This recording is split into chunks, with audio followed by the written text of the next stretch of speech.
Hello friends, principle and practices of banking के कुछ और इंपॉर्टेंट क्वेश्चन आंसर्स को हम लोग डिस्कस करेंगे। आज के लिए पहला क्वेश्चन हमारा, what is small PPI. PPI का फुल फॉर्म होता है आपका प्री पेमेंट इंस्ट्रूमेंट। जैसे आपके कुछ वॉलेट होता है ना पहले से, जिसमें आपने पेमेंट की हुई है, तो उस तरह से जो है इसका एग्जाम्पल हो जाएगा। तो स्मॉल पीपीआई क्या होता है उसके बारे में बात करेंगे। These are issued after obtaining minimum details of PPI holder. तो जो ये पीपीआई होल्डर है, जो कस्टमर है, उसकी मिनिमम डिटेल्स लेके इसको जो है ये पीपीआई अकाउंट आप ओपन कर सकते हैं। This include A mobile number verified with one time password OTP and self declaration of the name and unique identity, number of any mandatory documents और ओबीडी। सो इसमें एग्जैक्टली होता क्या है कि कस्टमर का जो मोबाइल नंबर है उससे वेरीफाई किया जाएगा। ठीक है कि ये कस्टमर है, उसका नाम के लिए जो है उसका डिक्लेरेशन लिया जाएगा, और कोई भी आईडी जो है उसका लिया जाएगा, और उसके साथ इस अकाउंट को आप ओपन करेंगे। बट ये फुल केवाईसी नहीं है एग्जैक्टली, इसको बाद में आपको प्रॉपर जो डॉक्यूमेंट्स होते हैं उसके साथ इसको कन्वर्ट कराना होता है।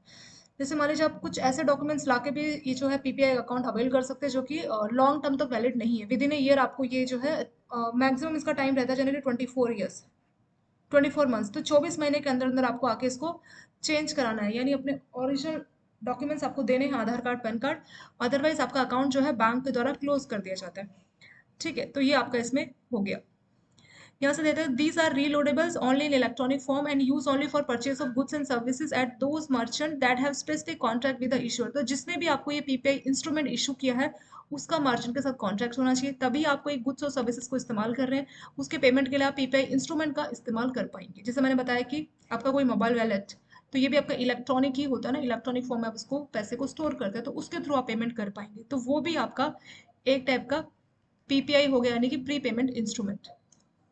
और पेमेंट आप कहाँ कर पाएंगे, आप किसी भी मर्चेंट स्टोर पे जो जाके इसका पेमेंट कर पाएंगे। This PPI can be close at any time at the holders option. तो जब भी चाहे आप इसको क्लोज करा सकते हैं। And bank transfer back to the source account और to holder bank account after. तो आप उसकी केवाईसी चेक कीजिए, उसके बाद जो पेमेंट इसमें बचा होगा, जैसे हमने बोला कि वॉलेट है, इसमें पैसा है आपका, तो वो आपके ओरिजिनल अकाउंट में ट्रांसफर कर दिया जाएगा। PPI with cash loading facility. Maximum जो कैश लोड अमाउंट है एक महीने में 10,000 रुपये तक, मतलब कैश दे के आप इसमें पेमेंट ट्रांसफर करना चाह रहे हैं, लोड करना चाह रहे हैं पैसे को, तो 10,000 एक महीने का अलाउ है। और एक फाइनेंशियल ईयर में लिमिट है 1,20,000। तो पूरे साल 1,20,000 तक का ही आप कैश के थ्रू इसमें पैसा लोड कर पाएंगे। लोड मतलब इस पैसे इसको आप पैसे को इस अकाउंट में, इस प्री पेमेंट इंस्ट्रूमेंट में आप ट्रांसफर कर रहे हैं। जैसे एक आपका ई वॉलेट है, तो उस ई वॉलेट के लिए आप महीने में सिर्फ 10,000 रुपये ऐसे कैश के तौर पर उस पैसे को इस ई वॉलेट पे लोड कर पाएंगे। और साल का जो लिमिट है वो है 1,20,000। मैक्सिमम आउटस्टैंडिंग 10,000 तक का होना चाहिए। अगर एक महीने की बात करें तो 10,000 ही आप एक महीने में विड्रॉ कर पाएंगे। और अलग अलग गुड्स और सर्विसेज की अगर चाहे, जो बैंक आपको इशू करके दे रहा है पीपीआई, तो वो चाहे तो अलग अलग लिमिट लगा सकता है। आप गुड्स और सर्विसेज को इतना लिमिट तक ही पीपीआई की हेल्प से आप इस्तेमाल कर पाएंगे। To be converted to fully KYC compliant PPI. तो 24 आपको मंथ के अंदर अंदर, जिस दिन भी आपको ये पीपीआई इशू किया गया स्मॉल पीपीआई, तो 24 मंथ के अंदर अंदर आपको इसको सारे के सारे जो डिटेल्स अपनी ओरिजिनल केवाईसी, आधार कार्ड, सब पैन कार्ड लाके इसको फुल केवाईसी कंप्लेंट बनाना होगा। If not converted, no further credit allowed. Existing balance allowed to be used cannot be used to the same holder for the second time। यानी अगर आपने इसको normal KYC complaint PPI नहीं बनाया, जैसे small account होता है, ये वैसे ही स्मॉल पीपीआई है, तो अगर आपने इसको केवाईसी कंप्लेंट नहीं बनाया 24 मंथ्स के अंदर अंदर, तो इसको आपको क्लोज करना रहता है। और एक पर्सन को it can not be issue to, एक पर्सन को एक ही स्मॉल पीपीआई इशू कर सकता है बैंक, सेकेंड टाइम जो है इशू नहीं कर सकता। और गिफ्ट पीपीआई की बात करें, मतलब हम किसी को गिफ्ट देना चाह रहे हैं एज ए पीपीआई, तो उसमें जो मैक्सिमम वैल्यू है, हर एक पीपीआई का जो गिफ्ट अमाउंट है वो 10,000 है। तो 10,000 से ज़्यादा का आप गिफ्ट कार्ड के तौर पे पीपीआई नहीं दे सकते। तो ये कुछ आपके प्रीपेड इंस्ट्रूमेंट के बारे में क्वेश्चन इसमें हो गया। तो क्या क्वेश्चन बन सकता है, इसका टाइम, कितने टाइम में केवाईसी लेके आना पड़ेगा। तो इसमें मान ली जो वेरिफिकेशन हो रही है, मोबाइल नंबर, ओटीपी, आपसे सिर्फ डिक्लेरेशन ली जा रही है नाम और आपके आईडी को लेके कि यहाँ रहते हैं, ये हमारा नाम है, तो वो डिक्लेरेशन इज एनफ। बट 24 महीनों के अंदर अंदर आपको रियल के डॉक्यूमेंट्स जैसे आधार कार्ड, पैन कार्ड, वो लाना होगा, और 24 महीनों के अंदर आपको केवाईसी कंप्लेंट इसको बनाना होगा। अगर आप ऐसा नहीं करते तो बैंक इस अकाउंट को आपके क्लोज कर देगा। लिमिट है 10,000। कैश विड्रॉल एक बार में आप 10,000 का कर पाएंगे, कैश डिपॉजिट भी आप 10,000 का कर पाएंगे। और ये जो आउटस्टैंडिंग रहना चाहिए आपका, आउटस्टैंडिंग मतलब जो बैलेंस रहना चाहिए इस अकाउंट में आपके, एट ए टाइम 10,000 से ज़्यादा का नहीं रहना चाहिए। और 24 महीने के अंदर अंदर आपको उसको फुल केवाईसी बनाना होगा। और जो मैक्सिमम विड्रॉल आप कर पाएंगे वो है 10,000। सॉरी, ये है गिफ्ट वाला बात कि हम गिफ्ट कितने का कर सकते हैं। अगर आप पीपीआई को गिफ्ट देना चाह रहे हैं, गिफ्ट पीपीआई बोला जाता है, तो मैक्सिमम वैल्यू उसका 10,000 तक है, मतलब 10,000 से ज़्यादा का गिफ्ट के तौर पे पीपीआई नहीं दे सकते। Second question, what is government e market place? इसको शॉर्ट में आप GEM बोल सकते हैं। तो ये क्या है? ये एक non stop shop for online procurement of common use goods and services required by numerous. तो अलग अलग गवर्नमेंट के जो डिपार्टमेंट है, अलग अलग गवर्नमेंट के ऑर्गेनाइजेशन है, पब्लिक सेक्टर यूनिट्स है, तो उनके लिए है कि अगर वो चाहे तो वो ऑनलाइन प्रोक्योरमेंट होता है खरीदना, वो ऑनलाइन खरीद सकते हैं गुड्स और सर्विसेज जो कि उनको इस्तेमाल करनी होती है। जैसे गवर्नमेंट डिपार्टमेंट है, वहाँ पे कुछ उनको कोई गुड्स चाहिए, जैसे कहीं पे उनकी कैंटीन है गवर्नमेंट डिपार्टमेंट, तो उनको वहाँ के लिए खाना चाहिए, कैंटीन के लिए राशन चाहिए, सब्जियाँ चाहिए, तो ये लोग ऑनलाइन खरीद सकते हैं। ये वन ऑन टाइम मतलब वन स्टॉप सॉल्यूशन है। यहाँ पे ऑनलाइन आप खरीद सकते हैं अलग अलग गुड्स और सर्विसेज को। कौन खरीदेगा? ये स्पेशली नाम है गवर्नमेंट ई मार्केट प्लेस, तो गवर्नमेंट डिपार्टमेंट ही इसको इस्तेमाल कर पाएंगे। कोई भी गवर्नमेंट का डिपार्टमेंट, कोई भी ऑर्गेनाइजेशन या पब्लिक सेक्टर यूनिट्स भी इसका इस्तेमाल कर पाएंगे। सो इसका पर्पस क्या है, इसको क्यों लॉन्च किया गया था? GM opens to improve openness, efficiency and speed in government procurement। तो जनरली गवर्नमेंट डिपार्टमेंट का रहता है कि अगर उनको कुछ खरीदना है तो कम से कम इतने तक का उनको शॉपिंग इस डिपार्टमेंट से जो है डायरेक्टली आपको खरीदना रहता है। तो गवर्नमेंट की प्रोक्योरमेंट को उनको कहीं से कुछ खरीदना है तो वो स्पीडली हो जाए, एफिशिएंसी के साथ और ओपननेस रहे, तो उसी पर्पज के लिए इसको आपका ई मार्केट प्लेस को लॉन्च किया गया। It also includes facilities for direct purchase, e-bidding, reverse e auctions to help government users get most bang for their buck. तो इसमें क्या हो रहा है, ये ऑक्शन भी कर सकते हैं, बिडिंग भी कर सकते हैं। मान लीजिए कोई प्रोडक्ट बेचा जा रहा है तो कोई गवर्नमेंट का डिपार्टमेंट उसको खरीद रहा है तो वो ऑनलाइन बिडिंग उसकी लगा सकता है। ठीक है, रिवर्स ई ऑक्शन का ऑप्शन भी इसमें अवेलेबल रहता है। तो कई सारे इसमें ऑप्शन दिए जाते हैं। तो portal allows all the parties to register online. तो इसमें जो बेचने वाला है वो गवर्नमेंट का डिपार्टमेंट, वो सभी को ऑनलाइन रजिस्टर करना होता है, इंक्लूडिंग गवर्नमेंट यूजर्स जो गवर्नमेंट डिपार्टमेंट है, प्रोडक्ट सेलर्स जो प्रोडक्ट बेच रहा है, एंड सर्विस प्रोवाइडर जो उनको प्लेटफॉर्म प्रोवाइड करा रहा है। तो सभी को ऑनलाइन रजिस्टर करना पड़ता है। जैसा कि ये ऑनलाइन है तो ये इसमें पैसे की जरूरत नहीं है, मतलब आप ऑनलाइन डायरेक्ट पैसा भेज सकते हैं। कैश लाइक, कॉन्टैक्टलेस और पेपरलेस आपका ऑनलाइन मार्केट प्लेस है that took the positions of director general of supplies and disposal. तो इसमें क्या हो रहा है कि अगर गवर्नमेंट का कोई डिपार्टमेंट है, पब्लिक सेक्टर, अगर उनको कोई शॉपिंग करनी है, कुछ भी गुड्स से सर्विसेज खरीदना है अपने डिपार्टमेंट के लिए, अपने गवर्नमेंट डिपार्टमेंट के लिए, तो वो ऑनलाइन डायरेक्टली इसको परचेज कर सकते हैं। ठीक है, ऑनलाइन ये बिडिंग कर सकते हैं, ई बिडिंग, ऑनलाइन ही बिडिंग करेंगे। रिवर्स ई ऑक्शन, आपने एक बार ऑक्शन कर ली, उसको रिवर्स भी आप कर सकते हैं। ठीक है, और कुछ भी गुड्स खरीदना है तो आप डायरेक्टली परचेज कर सकते हो, तो इससे टाइम भी बचेगा, स्पीड भी बचेगी और एफिशिएंसी जो है काम में बढ़ेगी। तो मेनली ट्रांसपेरेंसी भी काफ़ी होगी। जैसे ट्रांसपेरेंसी का क्या मतलब, सारी चीज़ें इलेक्ट्रॉनिक फॉर्म में स्टोर है, तो पता लग जाएगा कि किस डिपार्टमेंट ने कितने का सामान कहाँ से खरीदा था। जैसे मान लीजिए कोई ऐसी फेक बिल बनवा लेता है फिजिकल से, तो उसकी उसमें ट्रांसपेरेंसी भी नहीं है कि इस डिपार्टमेंट ने कितने चीज़ की, कितने रुपए की खरीदारी की है। तो अगर आपका GEM प्लेटफॉर्म है तो इससे ट्रांसपेरेंसी बढ़ जाती है और विजिबिलिटी बढ़ जाती है। पब्लिक प्रोक्योरमेंट सिंस स्टार्टेड, तो कुछ भी परचेज कर रहा है गवर्नमेंट डिपार्टमेंट तो कितने का खरीद रहा है, कहाँ से, तो वो ट्रांसपेरेंसी भी इसके थ्रू बढ़ जाती है। तो अगर हम एक लाइन में बोलना चाहें तो GE क्या है, जैसे हम लोग ऑनलाइन शॉपिंग कर रहे हैं तो ये भी गवर्नमेंट के लिए लॉन्च किया गया है। तो गवर्नमेंट कुछ भी गुड्स और सर्विसेज खरीदती है तो ऑनलाइन इसकी हेल्प से खरीद सकती है। वो प्रोडक्ट को लेके बिडिंग भी कर सकती है, कोई प्रोडक्ट बिक रहा है तो वो बिडिंग के थ्रू बोलेगी कि हम इतने में खरीदेंगे। ठीक है, तो bidding, e auction, reverse e auction, ये सब इनको अलाउड होता है। नेक्स्ट क्वेश्चन है, what is business email compromise? Business email compromise का क्या मतलब है? It tricks people into transferring money to criminal bank account. तो होता क्या है कि ये आपको ईमेल करेंगे और ईमेल में आपको लगेगा ये रियल सोर्स से ईमेल है। ठीक है, और फिर आपको जो है पैसा किसी क्रिमिनल बैंक अकाउंट में ट्रांसफर करने के लिए बोलेंगे, मतलब आपको नहीं पता ये क्रिमिनल बैंक अकाउंट है, बट वो आपके साथ फ्रॉड करते हैं। ये टाइप का बिजनेस ईमेल कॉम्प्रोमाइज क्या है, ये टाइप की फ्रॉड एक्टिविटी की जा रही है। इस ये एक टाइप का स्कैम है। इस स्कैम में क्या होगा, जो अटैकर्स है usually impersonate someone on a business network to fool the target और target into sending money to attackers account. तो जो अटैकर्स है वो आपके किसी बिजनेस नेटवर्क में किसी और को जो है अपनी गलत आइडेंटिटी बता के जो है पैसा आपको ट्रांसफर करने के लिए बोलता है। Company that make cross border payment are most prevalent. तो ज़्यादातर जो कंपनीज जो कि क्रॉस बॉर्डर मतलब इंडिया से बाहर जो पेमेंट कर रही है, तो उनको लगता है कि जहाँ पे उन्होंने ऑनलाइन साइट पे जो लॉगिन किया है बाकी चीज़ें सही है, बट जो है वो इनका फेक वेबसाइट भी हो सकता है। इसकी टेक्निक की बात करते हैं। ये क्या करेंगे, spoofing email account and website where slide variation in. तो जो आपका मान लीजिए कहीं से आपको ईमेल आई है, जनरली क्रॉस वायर में क्या होता है, कहीं से मेल आया और उसमें अकाउंट की डिटेल्स मेंशन है और उसके थ्रू जो है क्रॉस वायर पेमेंट की जाती है। तो ये जो कंपनीज क्या कर रही है, बाहर पेमेंट भेज रही है, तो उनको मेल आया कि इस अकाउंट में पेमेंट भेज दीजिए, बट ये जो मेल है वो रियल मेल नहीं है, स्पूफिंग मतलब नकली मेल है। ये जो अटैकर्स है उनके द्वारा बनाई मेल है और जो आपको रियल की लगेगी। ठीक है, तो उसमें मेंशन होगा इस अकाउंट में पैसा भेज दो। जैसे आप पैसा भेज दोगे फिर आपको पता लगेगा ये तो अटैकर्स का अकाउंट है, क्योंकि जो रियल पर्सन है उस तक पैसा नहीं पहुंच पाया। उसमें जो डिटेल्स थी मेल के थ्रू वो रॉन्ग थी, क्योंकि मेल ही फेक था। मेल के थ्रू आपको स्पैम किया जाएगा। नेक्स्ट है स्पेयर फिशिंग इज सेंट। तो इसमें क्या होता है कि आपको एक नकली मेल भेजी जाती है, और मेल आपको लगेगा किसी ट्रस्टेड सेंडर से, मतलब जिसको आप जानते हैं उसकी मेल होगी, और उसमें जो विक्टिम है वो आपको बोलेगा कि कुछ कॉन्फिडेंशियल इन्फॉर्मेशन, मतलब आपकी कोई डिटेल्स, अकाउंट नंबर, ओटीपी, ये मेल के थ्रू कम्युनिकेट करेगा और आपको लगेगा कि आप किसी जानने वाले से बात कर रहे हैं। ठीक है, तो दो तरह से इसमें ईमेल के हेल्प से स्कैम किया जाता है। वही है आपका business email compromise. What is integrated ombudsman scheme 2021? तो ये कब लॉन्च किया गया? आरबीआई के द्वारा 2021 में इसको लॉन्च किया गया है। इसका नाम इंटीग्रेटेड क्यों रखा गया? इंटीग्रेशन मतलब कुछ चीज़ों को मिला के। तो ये स्कीम है, इसमें कस्टमर के जो इश्यूज हैं, जो ग्रीवेंसेस हैं, उनको रिजॉल्व किया जाता है और काफ़ी कॉस्ट इफेक्टिव भी ये रहता है और इसमें जो सेटलमेंट है बहुत फास्ट हो जाती है। ये स्कीम ऑलरेडी जो आरबीआई की स्कीम्स थी, ओम्बड्समैन स्कीम हम जानते हैं ना, कस्टमर को कोई बैंक से इशू है, कोई भी बैंक से कोई कंप्लेन है, तो वो ओम्बड्समैन स्कीम के तहत आरबीआई को कस्टमर लिख सकता है। तो इस स्कीम में क्या होगा, पहले आपकी स्कीम्स थी, एक था बैंकिंग ओम्बड्समैन स्कीम 2006, फिर था हमारा ombudsman scheme for non banking financial company जो एनबीएफसी उनके लिए 2018 में लाए थे। फिर ओम्बड्समैन स्कीम फॉर डिजिटल, जो ऑनलाइन आपकी ट्रांजेक्शन हो रही है डिजिटल, तो 2019 में स्कीम लाए थे। इन तीनों को इंटीग्रेट कर दिया गया। एक तो नॉर्मल बैंकों की जो ट्रांजेक्शन थी 2006 में वो ओम्बड्समैन स्कीम लाए थे, फिर लेटेस्ट 2018 में जो नॉन बैंकिंग फाइनेंशियल कंपनी है तो उनके कस्टमर्स को अगर इशू है तो उनके लिए ये वाला स्कीम लाए थे 2018 में।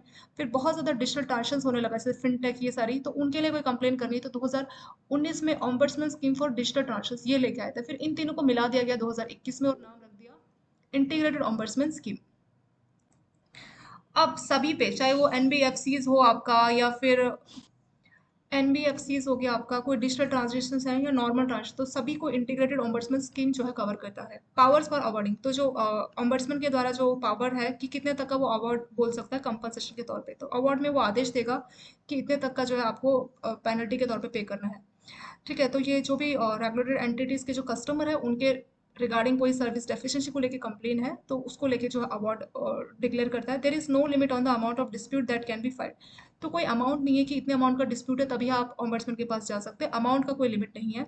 And for which the ombudsman can issue an award, तो कोई अमाउंट को लेकर लिमिट नहीं है कि बैंकों के बीच में, कस्टमर के बीच में मान लीजिए 10,000 का डिस्प्यूट हो गया, 5,000 का या 10 लाख का, तो अमाउंट को लेकर कुछ स्पेसिफाई नहीं किया गया। किसी भी अमाउंट का आपको डिस्प्यूट है तो आप जाके ऑम्बड्समैन को कंप्लेन कर सकते हैं। However, for any subsequent loss experienced by the complaint, the ombudsman has the authority to award compensation। तो 20 लाख रुपए तक का अथॉरिटी है कि 20 लाख तक का ये अवार्ड दे सकता है कंपनसेशन के तौर पे। In addition to compensation 1 lakh का अलग से मिलेगा, जो टाइम पैसा खर्चा हुआ कस्टमर का मेंटल हेरेसमेंट के चक्कर में, तो 1 लाख अलग से मिलेगा। तो 20 लाख तक का अवार्ड दे सकता है, प्लस मेंटल हेरेसमेंट के लिए, टाइम एक्सपेंडिचर, इन सब के लिए 1 लाख का अलग से भी दे सकता है। तो इसका जो लिमिट है जितने तक का ये अवार्ड दे सकता है, मैक्सिमम लिमिट है 20 लाख रुपए। ठीक है, तो यही क्वेश्चन आपका पूछा गया।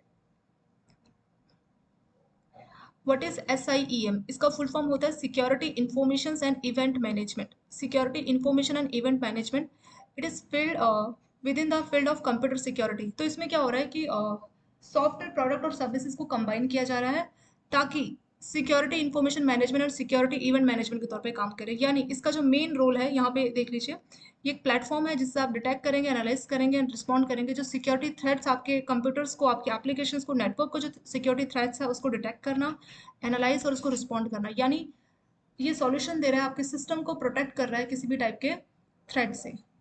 सिक्योरिटी इंफॉर्मेशन एंड जो आपका इवेंट मैनेजमेंट जो सिस्टम है, it is a solution that help organisations. तो इससे ऑर्गेनाइजेशन को क्या फ़ायदा हो रहा है, वो डिटेक्ट कर पाएंगे, एनालाइज कर पाएंगे, रिस्पॉन्ड कर पाएंगे to security threats before they harm. आपके बिजनेस को कोई भी सिक्योरिटी थ्रेट है उससे पहले उसको एनालाइज करना, उसको डिटेक्ट करना, उसको रिस्पॉन्ड करना बेटर है, तो उसी को बोला जाता है SIEM। नाम ही है security information and event management.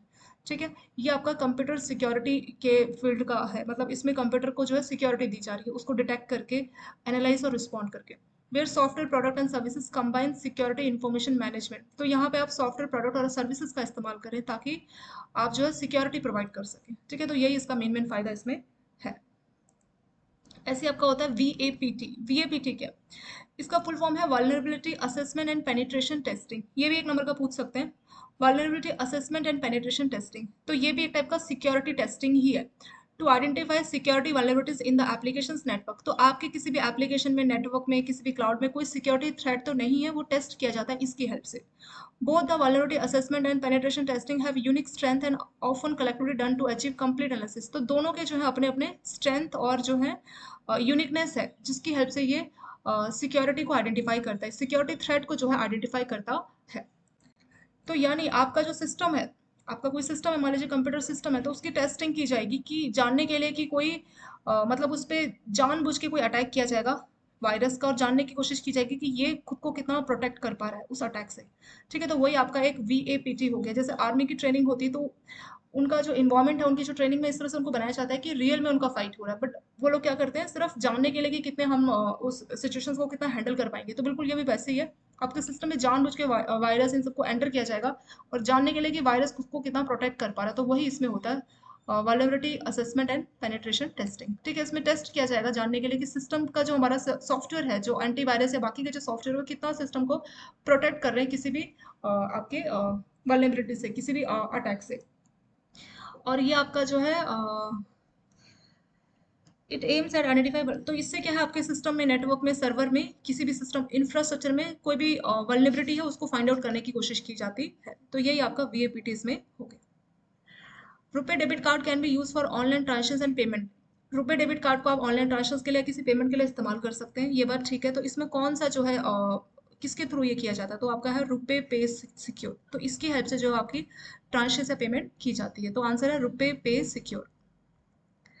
What is open banking? Open banking का क्या मतलब है? Open banking is a system that provide third party access to financial data through the use of application। तो इसमें क्या होगा, आपके पास होगा कि API। API का फुल फॉर्म है एप्लीकेशन प्रोग्रामिंग इंटरफेस। तो एप्लीकेशन प्रोग्रामिंग इंटरफेस की हेल्प से किसी थर्ड पार्टी का जो है असेसमेंट किया जाएगा। थर्ड पार्टी के डेटा में आप असेस करेंगे, तो उसी को बोला जाएगा आपका ओपन बैंकिंग। सो ये सिस्टम है जो कि आपको थर्ड पार्टी को असेसमेंट अलाउ कर रहा है फाइनेंशियल डेटा को। ठीक है, थर्ड पार्टी उस फाइनेंशियल डेटा को यूज कर पा रहा है, किसकी हेल्प से, सिस्टम प्रोग्रामिंग, आपका एप्लीकेशन प्रोग्रामिंग इंटरफेस की हेल्प से ऐसा हो पा रहा है। जैसे मान लीजिए बैंक क्या कर रहे हैं, इंश्योरेंस के जो है, इंश्योरेंस कंपनीज बैंकों के थ्रू प्रोडक्ट्स बेच रही है, तो बैंक और कस्टमर, ठीक है, ये दो ही पार्टी देखा जाए। पर अगर कस्टमर की कोई इन्फॉर्मेशन अगर आपको इंश्योरेंस कंपनी को चाहिए, तो एक एपीआई के थ्रू डायरेक्टली वो इन्फॉर्मेशन अवेल कर पाएगी। तो जो थर्ड पार्टी है उसको असेसमेंट मिल रहा है फाइनेंशियल डेटा कस्टमर का किसी एक एप्लीकेशन की हेल्प से, जिसको हमने बोला एपीआई। तो वही आपका ओपन बैंकिंग होता है। इसको यहाँ से समझते हैं, जैसे मान लीजिए कोई बैंक है या फिर नॉन बैंकिंग फाइनेंशियल इंस्टीट्यूशंस है, तो वो अलग अलग एप्लीकेशन को इस्तेमाल कर रहे हैं, जिसको हम एपीआई बोलेंगे, एप्लीकेशन प्रोग्रामिंग इंटरफेस। ताकि जो थर्ड पार्टी कोई भी, जैसे मैंने आपको इंश्योरेंस का एग्जांपल दिया, और कैसे थर्ड पार्टी हो सकती है, जैसे कोई प्लेटफॉर्म आप इस्तेमाल कर रहे हैं जिससे पेमेंट कराई जा रही है, तो कोई आउटसोर्सिंग है, मतलब किसी कंपनी का आप नेटवर्क इस्तेमाल कर रहे हैं, तो उस कंपनी के पास वो डेटा चला गया, तभी तो उसने कस्टमर तो वो इन्फॉर्मेशन शेयर की। तो यानी आप थर्ड पार्टी को कस्टमर की इन्फॉर्मेशन शेयर कर रहे हैं। फाइनेंशियल सर्विस प्रोवाइडर हो सकता है वो, जो थर्ड पार्टी आपकी फाइनेंशियल सर्विस प्रोवाइडर है, जिनकी सर्विसेज आप इस्तेमाल कर रहे हैं। ठीक है, ताकि वो कस्टमर का आपका कंज्यूमर बैंकिंग ट्रांजेक्शन या बाकी का फाइनेंशियल डेटा बैंकों से ले सके, या नॉन बैंकिंग जो है, नॉन बैंक या बैंक जो है, उनसे वो data third party financial service provider ले सके। तो वही ओपन बैंकिंग है, मतलब थर्ड पार्टी को कस्टमर का डेटा अवेलेबल कराना एपीआई की हेल्प से। और इसका मेन पर्पस क्या है कि वो थर्ड पार्टी कौन होगा, कोई आपका फाइनेंशियल सर्विस प्रोवाइडर होगा, जिसके बिना आप वो ट्रांजेक्शन कंप्लीट नहीं कर पाएंगे। तो आपको थर्ड पार्टी की जरूरत पड़ेगी, पर उसको आप डेटा इन्फॉर्म कर रहे हैं, तो कस्टमर का डेटा एक तरह से आप उनके साथ शेयर कर रहे हैं। कोई भी पेमेंट हो रही है मान लीजिए, तो उनको मालूम है कि पेमेंट करने, क्योंकि कस्टमर के अकाउंट में बैलेंस है, तो वो थर्ड पार्टी को कैसे पता, वो शेयरिंग की जा रही है एपीआई की हेल्प से। तो वही होता है आपका ओपन बैंकिंग। नेक्स्ट क्वेश्चन है, what are restrictions for account of non face to face customer with OTP base. तो आप जानते हैं कि कई बार ये वाला भी आपको ऑप्शन मिलता है ना अकाउंट ओपनिंग में, कुछ रिस्ट्रिक्शन रहती है इसमें कि कस्टमर बैंक विजिट ही नहीं किया, उसका आपने फेस ही नहीं देखा एक बार भी, और ओटीपी बेस ई केवाईसी उसका करेंगे आप, उसके आधार का। ठीक है, तो उसमें ओटीपी के थ्रू आप इलेक्ट्रॉनिक केवाईसी करेंगे। ठीक है, उसके आधार नंबर जो कि लिंक्ड होगा, उस पर एक ओटीपी आएगा और वो वेरीफाई करेगा कि हाँ ये मैं हूँ। तो उससे जो है ई केवाईसी आप इस तरह से करेंगे। उसको आप non face to face customer बोलते हैं, क्योंकि वो एक बार भी आपके सामने नहीं आया, आपने उसको फिजिकली नहीं देखा। तो क्योंकि इस तरह का अकाउंट ओपन हो रहा है, तो मनी लॉन्ड्रिंग और गलत पर्पस के लिए अकाउंट को इस्तेमाल किया जा सकता है, इसलिए इस अकाउंट में रिस्ट्रिक्शंस होती है। जो नॉर्मल अकाउंट होता है फुल केवाईसी कंप्लेंट, जिसमें कस्टमर की बैंक आइडेंटिटी, आधार, वो सब चेक करता है, तो ये वो नहीं है। इसमें क्या हो रहा है, ओटीपी बेस आपका इलेक्ट्रॉनिक फॉर्म में आधार का आइडेंटिफिकेशन हो जाता है। तो इसीलिए इस अकाउंट में जो है रिस्ट्रिक्शंस रहती है, फुल्ली केवाईसी अकाउंट की तरह ऑपरेट नहीं होता। तो कौन कौन से रिस्ट्रिक्शंस रहती है उसके बारे में बात करते हैं। पहला है कि aggregate balance of all deposit should not exceed 1 lakh. तो इसमें जो पैसा डिपॉजिट है 1 लाख से ज़्यादा इसमें नहीं होना चाहिए। अगर इससे ज़्यादा आप चाहते हैं पैसा डिपॉजिट करना, तो कस्टमर को आना पड़ेगा अपना ओबीडी सबमिट करके। जितना भी क्रेडिट हो रहा है इस अकाउंट में shall not exist 2 lakh, 2 lakh से ज़्यादा का क्रेडिट नहीं होना चाहिए। ठीक है, और इसमें बोल रहा है कि एग्रीगेट, सॉरी पहला पॉइंट आपका बोल रहा है aggregate balance of all the deposit account, तो जितने भी इस कस्टमर का डिपॉजिट अकाउंट है सबका बैलेंस ऐड करेंगे और वो 1 लाख से ज़्यादा नहीं होना चाहिए। दूसरे में बोला है कि एक फाइनेंशियल ईयर में जो क्रेडिट है इस अकाउंट में, जो non face to faced customer ने अकाउंट ओपन किया तो उसमें जो क्रेडिट है वो 2 लाख से ज़्यादा का नहीं होना चाहिए। For borrowal account only, only term loan, अगर किसी ने बोरोइंग करनी है उस पर्पज के लिए कोई लोन लिया तो उसको टर्म लोन सैंक्शन होगा और उसका लिमिट है 60,000, तो साल भर के लिए सैंक्शन होगा और 60,000 का लिमिट, इससे ज़्यादा नहीं आप सैंक्शन कर सकते। Both deposit and borrowed account shall not be allowed for more than 1 year with in which normal, तो 1 साल के लिए मैक्सिमम ये अलाउड है, चाहे आप डिपॉजिट पर्पज के लिए अकाउंट ओपन कर रहे हैं या फिर बोरोवल पर्पज के लिए, तो दोनों ही केस में 1 साल इसका वैलिडिटी है। 1 साल के अंदर अंदर आपको आके ओवीडी सबमिट करना होगा। If OVD is not submitted, CDD processor not completed, अगर 1 साल हो गया और आपने ओवीडी कस्टमर ड्यू डिलिजेंस ये सब नहीं की 1 साल में, और deposit account will be close, तो जो डिपॉजिट अकाउंट है वो क्लोज हो जाएगा। एंड नो डिस्बर्समेंट, पर जो बोरोवल अकाउंट है जिससे उसने लोन लिया तो उसमें आगे की कोई डिस्बर्समेंट नहीं की जाएगी। A declaration to be obtained that no other account using this mode has been opened nor will be opened at any other, एक और आपसे डिक्लेरेशन लिया जाएगा कि आपने ये अकाउंट कहीं और ओपन नहीं किया, किसी और फाइनेंशियल इंस्टीट्यूशन के पास आपका non face to face customer वाला अकाउंट नहीं है, ये कस्टमर को डिक्लेरेशन लेटर में लिख के देना होगा। तो ये सारे फीचर्स होते हैं OTP based e KYC account के। तो इसमें क्या होगा, कस्टमर को बैंक जाने का जरूरत नहीं। जनरली कोई अकाउंट ओपन होता है तो कस्टमर बैंक जाता है अपना आधार कार्ड पैन कार्ड लेके, फिर जो आपका अकाउंटेंट है वो उसको वेरीफाई करता है, फिर उसके आधार कार्ड पैन कार्ड का जो जेरोक्स है उसमें वेरीफाइड विद ओरिजिनल सील लिखता है, फिर उसको चेक करता है, उसका साइन होता है, फिर होता है, मतलब कस्टमर ड्यू डिलिजेंस पूरी की जाती है। बट इसमें ऐसा नहीं, कस्टमर बैंक आया ही नहीं, उसने बोला कि मेरा आधार कार्ड इलेक्ट्रॉनिक ओटीपी से लिंक्ड है तो आप मेरे को ओटीपी भेजिए, मैं आपके साथ ओटीपी शेयर करूंगा और आप मेरा अकाउंट खोल के दीजिए, तो उसको बोलते हैं non face to face customer account. तो इसमें कई सारे रिस्ट्रिक्शंस रहती है और ये आप लॉन्ग टर्म तक इस्तेमाल नहीं कर पाएंगे, मैक्सिमम 1 ईयर तक। 1 साल के अंदर अंदर आपको अकाउंट क्लोज करना रहता है। तो उसकी कंडीशंस क्या है कि अगर आपके पास कुछ डिपॉजिट अकाउंट है सबका बैलेंस जोड़ लीजिए, वो 1 लाख से ज़्यादा का नहीं होना चाहिए। दूसरा बोला है कि इसमें जो क्रेडिट है, ये जो अपना अकाउंट ओपन किया इसमें आप पैसा ट्रांसफर कर रहे हैं तो 1 साल में 2 लाख से ऊपर का क्रेडिट नहीं आना चाहिए। तीसरा, अगर आपने बोरोइंग पर्पज के लिए ये non face to face account open किया तो मैक्सिमम 1 साल के लिए आप 60,000 तक का बोरोइंग कर सकते हैं, इससे ज़्यादा का नहीं कर सकते। और दोनों ही अकाउंट 1 साल मैक्सिमम के लिए अलाउड है, उससे ज़्यादा टाइम के लिए आप इसको नहीं ओपन कर सकते। अगर ओवीडी नहीं हुआ 1 साल के अंदर, अकाउंट क्लोज करना पड़ेगा। और डिपॉजिट तो क्लोज कर सकते हैं बट लोन वाले का क्या, उसमें कोई आगे की डिस्बर्समेंट नहीं करेंगे। लास्ट में कस्टमर से आपको एक डिक्लेरेशन लिखवानी पड़ेगी, उस डिक्लेरेशन में लिखना होगा कि उसने कहीं और ये वाला अकाउंट, ये जो non face to face customer वाला अकाउंट उसने कहीं और नहीं ओपन किया, तो उसके बाद आप ये वाला अकाउंट ओपन कर सकते हैं, वैलिड फॉर 1 ईयर। तो क्वेश्चन इसके अमाउंट को लेके आ सकती है, मैक्सिमम 2 लाख तक का क्रेडिट, 60,000 अगर लोन ले रहे हैं, और टाइम 1 साल, तो ये 3 क्वेश्चन इसके बन सकते हैं। What age of minor can open account independently, तो माइनर का कितना एज है कि वो अकाउंट इंडिपेंडेंटली ओपन कर सकता है।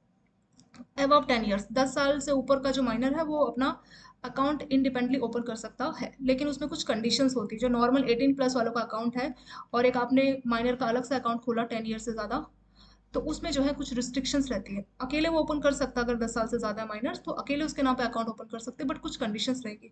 Opening of minor accounts need completion of KYC formalities of both the minor and guardian, तो उसमें जो केवाईसी आपके माइनर का गार्डियन दोनों को केवाईसी लेना पड़ेगा।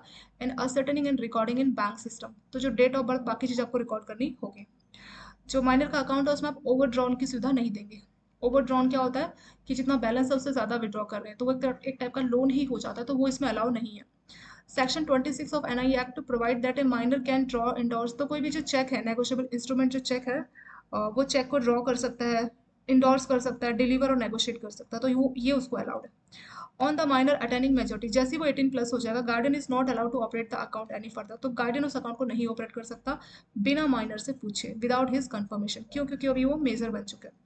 Bank are free to fix the minimum age at which they will allow minors to operate saving bank account, तो कुछ बैंक चाहे तो वो अपना खुद से डिसाइड कर सकते हैं कि माइनर का मिनिमम एज कितना हो कि वो अपना अकाउंट खुद से ऑपरेट कर पाए, तो बैंक खुद से अपना जो है एज डिसाइड भी कर सकते हैं, मिनिमम एज जिसके लिए वो माइनर को अकाउंट ऑपरेट करने का परमिशन दे। Balance in such account are subject to maximum amount as decided, तो कितना बैलेंस होना चाहिए तो बैंक डिसाइड करता है, और अगर माइनर का डेथ हो जाता है तो जो गार्डियन है उसको अकाउंट क्लोज करना होता है। जैसे ही आपका माइनर मेजर हो जाएगा और the erstwhile minor should confirm the balance in her account fresh operating, तो जो उसकी इंस्ट्रक्शंस है, ठीक है, अगर मान लीजिए वो चाहता है कि वो खुद से ऑपरेट करे या गार्डियन, तो जो भी है उसको फ्रेश सिग्नेचर के साथ, नए सिग्नेचर के साथ अपना नया इंस्ट्रक्शन देना पड़ेगा, नया मैंडेट देना पड़ेगा और उस हिसाब से इस अकाउंट को फर्दर ऑपरेट किया जाएगा।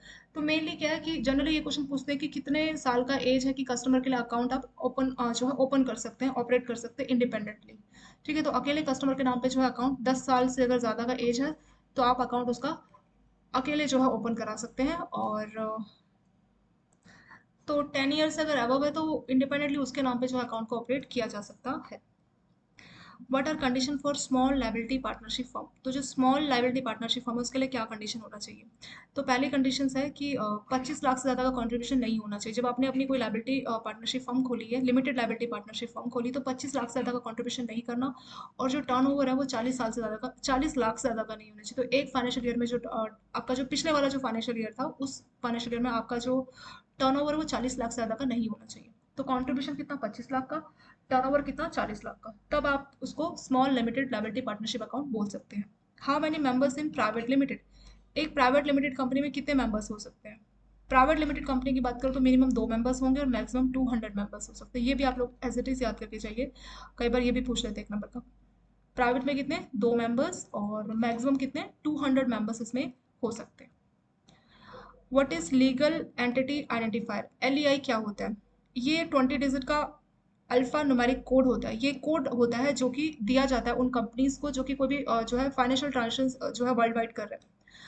और जो कंपनीज है मतलब ये लीगल एंटिटी, ये आपका एक कोड है। और ये कोड जो भी कंपनीज है, जो एंटिटीज है, उनको ये कोड दिया जाता है। ठीक है, तो हर एंटिटी को अपना एल नंबर ऑब्टेन करना होता है जो कि 20 डिजिट का होता है। और ये किस पर्पस के लिए इसको बनाया गया? रिस्क मैनेजमेंट पर्पस के लिए। और ग्लोबल लीगल एंटिटी मतलब जो ग्लोबली आपकी एंटिटी को एक नंबर मिले तो उसी पर्पस के लिए एल को बनाया गया। और इससे अच्छा ये वाला समझते हैं, ये वाला क्वेश्चन। ठीक है, इसके बाद आपको समझ में आएगा कि एल आई एक्जैक्टली क्या है। What is aggregate fund base और नॉन फंड बेस एक्सपोजर? तो जो कॉर्पोरेट बोरोवर्स हैं जिनको एल के लिए अप्लाई करना है तो लिमिट क्या है? फंड बेस मतलब जहाँ पे उसने पैसा लिया है, ठीक है, सच में पैसा लिया है, लोन लिया है। और नॉन फंड बेस्ड जहाँ पे सिर्फ गारंटी या एलसीवी। तो दोनों को ऐड करके कितने का एक्सपोजर होगा कि आपका जो कॉर्पोरेट बोरोवर है, जो कंपनी है, उसको एल के लिए अप्लाई करना होगा। तो जो शेड्यूल कमर्शियल बैंक है उसमें आरआरबी को नहीं इंक्लूड किया हुआ, लोकल एरिया स्मॉल बैंक है, तो उन्होंने मैंडेटरी कर दिया है अपने कॉर्पोरेट बोरोवर्स को कि अगर उनका फंड बेस या non fund base exposure 5 crore या उससे ज़्यादा का है तो उनको एल लेना मैंडेटरी है। तो मिनिमम कितना? 5 करोड़। तो अगर आपने बैंक से लोन लिया है 5 करोड़ या उससे ज़्यादा का, तो वो दो उस केस में आप क्या कर सकते हैं? एल नंबर के लिए आप अप्लाई कर सकते हैं। ठीक है, ये मैंडेटरी है, ऐसा नहीं कि हमारी मर्जी, मैंडेटरी है।